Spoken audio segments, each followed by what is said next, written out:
I grew up watching LeBron, and the fact that I got in the league and now I'm 11 years in and he's still here, he's still playing at a high level, just shows again his greatness. On the Knicks, I know Tom Thibodeau is out as coach. Mike Brown is in. Does the energy around the team feel different going into your second season?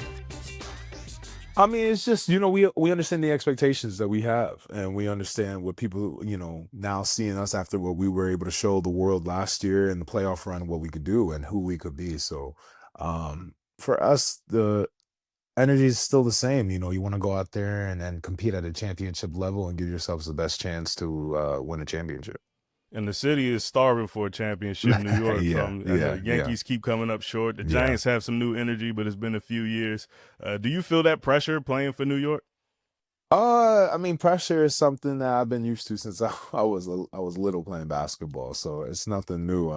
The expectations has always been high on me, playing basketball, about what I could accomplish with my talent, and I think in New York too, every team is the pressure is the same. You got to put on for the city, and you're representing a large amount of people and fan base that is, like you said, hungry for a championship, and every NY team is trying to provide them that. So.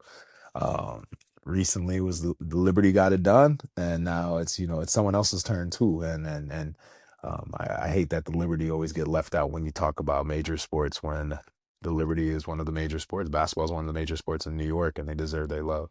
That's a great point. And Liberty, that was a great championship over the Lynx. So forgive me for forgetting about that. Now you good. And we talk about the Lynx. You obviously played in Minnesota too. This New York fan base, though, they're wrapping their arms around you. They really seem to be embracing you. How do the Yeah. fans in New York compare to your experience in Minnesota? I mean, the Minnesota fans I had were amazing, and they were great. And they for 9 years, all I got was a ton of love. So I got nothing but love for that fan base. And like you said, I think that it's special when coming back home to be welcomed back with open arms by the fans, and to be given so much love and support. It means a lot, and it helps a ton to know that you got a fan base that's really behind you as a player and as a person, and they're willing to defend you. You talk about how far the Knicks went last season. You knocked the Celtics out of the playoffs, reached the conference finals. Number one, it's your first taste of playoff basketball in New York. Obviously, Yeah, you've been in the playoffs a lot as a yeah, Timberwolf. yeah. But now we see Tibbs at Celtics practice yesterday. How do you feel about that, seeing your old coach there, potentially giving them some trade secrets? And Nah, I talked to him. I told him, don't give him all the recipes now. In my Michael Irvin voice, don't give him all the yeah, recipes now. So, but I'm shout out to Tibbs, man. He did so much for New York. He did so much for my career, in Minnesota and in New York. And big shout out to him. He's a hell of a coach, and definitely someone that just as I get older and playing basketball more and more, I just gain even more respect for him.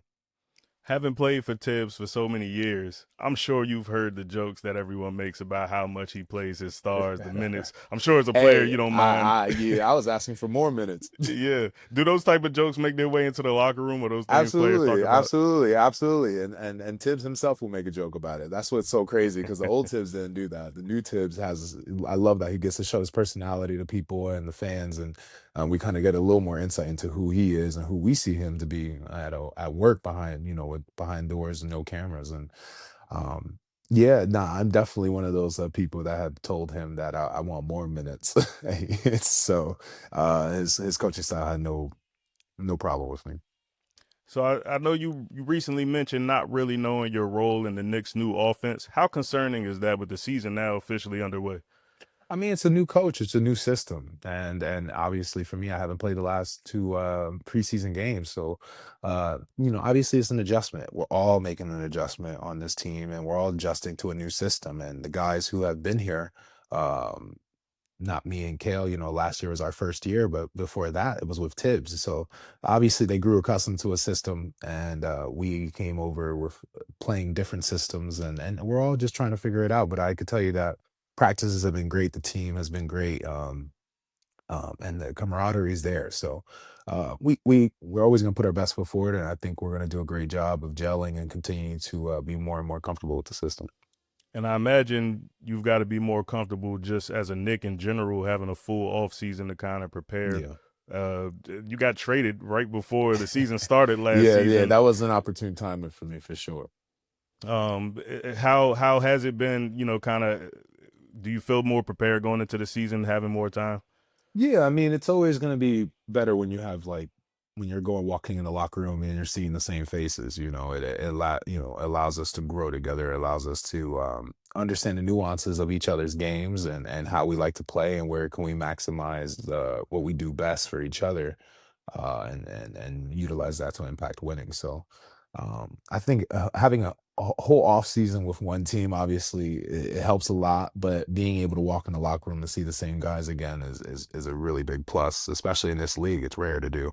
Last question. Just looking at the nostalgia of LeBron James going into Yeah. year 23, what do you make of that? How long he's played, and would you ever consider playing that long? Man, that's crazy to be able not only to play the NBA basketball for 23 years, but at the level he's playing it at. That's the real surprising fact. I think, we've been blessed to see people who just have genes and just gifted by God to be able to have the body to be able to play an NBA season, but let alone play at an all NBA level in year 22, walking into year 23 is something special. I mean, he's one of the best to ever do it, hands down. And for, I'm just honored that I was even part of his, his historic career, just to be able to say that I played against him, played in all-star games with him, against him.